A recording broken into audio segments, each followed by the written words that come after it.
Good morning students. आज जो हमारा टॉपिक है फेडरलिज्म है, पॉलिटिकल साइंस का सेकंड यूनिट। और जो आज हमारा सब टॉपिक रहेगा डिसेंट्रलाइजेशन इन इंडिया। अगर हम डिसेंट्रलाइजेशन की बात करेंगे, फर्स्ट थिंग जो हमारे जहन में आती है कि हमें पता है इंडिया एक बड़ी कंट्री है in terms of population as well as in terms of area. हमने पहले यूनिट में भी पढ़ा जब हमने इंडिया को कंपेयर किया with Belgium as well as with Sri Lanka. हमने देखा हरियाणा उनसे बड़ा है, बेल्जियम से भी, इससे भी, श्रीलंका से भी। और अगर अब हम इस यूनिट की बात करेंगे, अगर हम यूपी की पॉपुलेशन देखेंगे वो बिगर देन है रशिया, और Maharashtra as big as the Germany. यानी हमारा देश जो है वो बड़ा है। एक स्टेट हमारा, जैसे कि यूपी की मैं बात करूंगा, यूपी बड़ा है रशिया से, हरियाणा बड़ा है बेल्जियम से, हरियाणा बड़ा है इससे व्हाट वी कॉल्ड श्रीलंका से। और जब हम आजाद हुए हमने क्या किया, हमने two sets of governments adopt की। एक गवर्नमेंट रखी हमने एट द सेंटर लेवल और दूसरी गवर्नमेंट रखी हमने at the state level. Two levels of government हमने फेडरल फॉर्म ऑफ गवर्नमेंट की, और उसके बाद हमने उसके कितने लेवल्स रखे, 3। लेकिन उसके बाद हमें फिर इसकी जरूरत पड़ी कि हमें और एक सेट ऑफ गवर्नमेंट क्रिएट करना चाहिए, यानी थर्ड सेट ऑफ गवर्नमेंट। जैसे कि आपने पहले यूनिट में पढ़ा होगा बेल्जियम के बारे में, उन्होंने कम्युनिटी गवर्नमेंट क्रिएट की थी। हमें भी हिंदुस्तान में जरूरत पड़ी कि कुछ पावर जो है वो लोकल गवर्नमेंट को दिए जाए। हमने क्या किया, इन पावर्स को हमने फर्दर डिस्ट्रीब्यूट किया। When powers is taken away from center and state governments and given to local governments, this is simply what we call decentralization. हमारा टॉपिक है डिसेंट्रलाइजेशन, और हमने किया भी इंडिया में डिसेंट्रलाइजेशन। हमने third set of government create की, और वो थर्ड सेट ऑफ गवर्नमेंट जो थी वो थी local government. And rural areas में panchayat and in urban areas we have create municipalities. इसमें इस चीज को, थर्ड सेट ऑफ गवर्नमेंट को अडॉप्ट करने के लिए हमें कॉन्स्टिट्यूशन में एक अमेंडमेंट करनी पड़ी, और उस अमेंडमेंट को बोलते हैं, 2 अमेंडमेंट्स हुई। एक तो पहले हुई 73rd अमेंडमेंट और फिर हुई 74th अमेंडमेंट, यानी कॉन्स्टिट्यूशनल अमेंडमेंट्स हुई। जो 73rd अमेंडमेंट हुई वो हुई 1992 में। कौन सी अमेंडमेंट? 73rd amendment. और उस अमेंडमेंट की वजह से जो पंचायत हमें एट द विलेज लेवल होती है, उनको कॉन्स्टिट्यूशनल स्टेटस मिल गया। क्या मिल गया उनको? Constitutional status. एंड उससे क्या हुआ, बाय 73rd अमेंडमेंट से क्या हुआ, part 9th article 243A to 243 ये ओ है अल्फाबेट ओ, इसको ऐड किया गया, as well as 11th schedule were also added to the Indian constitution. हमें पता है इंडियन कॉन्स्टिट्यूशन जो है उसके 12 शेड्यूल्स है, ओरिजिनली 8 थे। 9th one was added in 1951 and 10th was added in 1985 and 11th was added in 1992। किस amendment से? 73rd अमेंडमेंट से।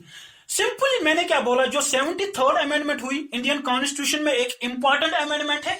इससे क्या हुआ, इससे पंचायत को कॉन्स्टिट्यूशनल स्टेटस मिल गया।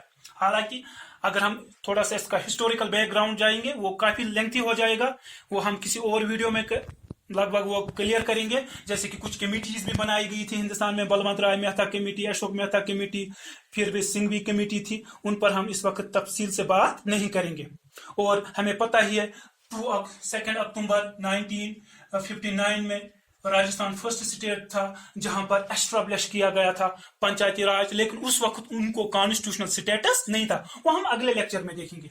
अब मैं सिंपली क्या बोल रहा हूं कि 73rd अमेंडमेंट हुई, कब हुई? 1992 में। याद रखिए 1992 में हुई। Both Lok Sabha as well as Rajya Sabha ने उसको पास किया, उसके बाद उसको इन्फोर्स भी किया गया और 17 स्टेट लेजिस्लेचर असेंबलीज ने 1992 में इस अमेंडमेंट, कॉन्स्टिट्यूशनल अमेंडमेंट को अप्रूव भी किया।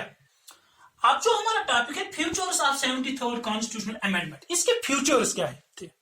ये जो अमेंडमेंट हुई कॉन्स्टिट्यूशन में, इसके फ्यूचर्स क्या है? फर्स्ट जो था, अब जब ये अमेंडमेंट हुई इसमें यह बोला गया कि अब जरूरी है रेगुलर इलेक्शंस करना, यानी हर 5 साल बाद पंचायत के इलेक्शंस होंगे। अगर पंचायत डिसॉल्व होंगे अपने टर्म से पहले तो elections should be conduct within the 6 months। इससे पहले ये नहीं था, पंचायत की कोई टर्म नहीं थी। लेकिन जब 73rd कॉन्स्टिट्यूशनल अमेंडमेंट हुई, उससे क्या हुआ, पंचायत जो है उनको एक टर्म दी गई, उनको एक टेन्योर दिया गया। कितने साल के लिए पंचायत एस्टेब्लिश रहेगी? 5 इयर्स के लिए। Second point, seats are reserved for एससीज एंड एसटीज। ये इंपॉर्टेंट पॉइंट है। सीट्स रिजर्व रखी गई किन के लिए? Schedule caste and schedule tribe in every panchayat in 3 levels of there, मतलब इनकी जितनी प्रोपोर्शन होगी पॉपुलेशन में, उस हिसाब से इनको सीटें मिलेंगी। And another point is at least 1/3 of all positions are reserved for womens, यानी वुमेन्स के लिए रिजर्व सीटें रखी गई। 1/3 seats were reserve for womens. And उसी के साथ और एक चीज क्या की गई, स्टेट इलेक्शन कमीशन। ये इंपॉर्टेंट वन है। स्टेट इलेक्शन कमीशन को क्रिएट किया गया in each state to conduct panchayat and municipal elections, यानी जो ये पंचायत लोकल इलेक्शन जो होंगे हमारे, जो थर्ड टायर ऑफ जो गवर्नमेंट हमारी होगी, उनके जो इलेक्शंस होंगे वो इलेक्शंस करेंगे स्टेट इलेक्शन कमीशन। और वो जो है हर एक स्टेट में इलेक्शंस करेंगे, किसके लिए? पंचायत के लिए एंड म्युनिसिपल इलेक्शंस के लिए। और ग्राम सभा क्रिएट की गई। ग्राम सभा हमें पता है consisting of all registered voters in the area of panchayat, यानी अगर हम किसी गांव की बात करेंगे, उस गांव की पॉपुलेशन अगर 3000 है, अगर उस गांव में 1500 ऐसे बंदे हैं जिनकी एज 18 ईयर्स है या 18 ईयर्स से ज्यादा है, वो जो है वो इंक्लूड किए जाते हैं किसमें? ग्राम सभा में, यानी रजिस्टर्ड वोटर्स। और जो ग्राम सभा के मेंबर्स होते हैं, यानी इसके जो रजिस्टर्ड वोटर्स होते हैं, वही फिर इलेक्ट करते हैं किनको? पंच एज वेल एज सरपंच। यहां तक इसके हमने 5 फ्यूचर्स देखे। इसके बाद हम दूसरे लेक्चर में इसके बाकी फ्यूचर्स देखेंगे और उसमें हम 74 अमेंडमेंट को भी टच करेंगे। और हमारे टेक्स्ट में एक क्वेश्चन भी है इस रिलेटेड, उसको भी हम डिस्कस करेंगे। Please subscribe our YouTube channel and also like and share our videos.